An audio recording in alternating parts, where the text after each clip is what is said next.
உங்க வீட்டு பூஜை அறையில திரும்ப திரும்ப இந்த பெரிய தவறு செய்து விடாதீர்கள். அதை என்னன்னு தெரிஞ்சுக்கிறதுக்கு முன்னாடி இந்த வீடியோவுக்கு ஒரு லைக் கொடுத்துட்டு இந்த முக்கியமான தகவலை அனைவருக்கும் பகிருங்க. 1. சுவாமிக்கு நிறைய பூ வச்சூடி அழகான அலங்காரம் எல்லாம் பண்ணுவீங்க. அப்படி அலங்காரம் பண்ண அந்த பூக்களை மறுநாள் எடுக்காமலே விட்டு விடுவீர்கள். அந்த பூ எல்லாம் சாமி படத்து மேல காஞ்சி போய் பூஜை அறையே அலங்கோலமா இருக்கும்.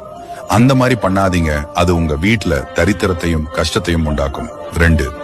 வீட்டுல அசைவம் சாப்பிடக்குள்ள பூஜை அறையை மூடிடுங்க. அப்படி செய்வது ரொம்ப நல்லது. 3. பூஜை விளக்குல பச்சை நிறத்துல எண்ணெய் இருக்கக்கூடாது. ஒவ்வொரு வியாழக்கிழமையும் நம்ம வீட்டில் உள்ள விளக்கை சுத்தம் செய்ய வேண்டும். எப்பொழுதுமே நமது பூஜை அறை சுத்தமாக வைத்துக் கொள்ள வேண்டும்.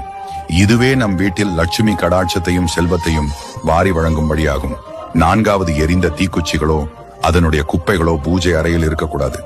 அதே போல நம் பூஜை அறையில் எப்பொழுதும் இருள் சூழ்ந்திருந்தால் அது மிகப்பெரிய வறுமையும் கஷ்டத்தையும் கொடுக்கும். அதனால நான் சொன்னதெல்லாம் புரிஞ்சுக்கிட்டு உங்க வீட்டு பூஜை அறையை எப்பவுமே சுத்தமா வச்சுக்கோங்க. எந்த பிரச்சனையும் இல்லாம நல்லபடியா வாழ்வீங்க. தொடர்ந்து இது போல நல்ல விஷயங்களை தெரிஞ்சுக்க நம்ம சேனலை சப்ஸ்கிரைப் பண்ணி வச்சுக்கோங்க.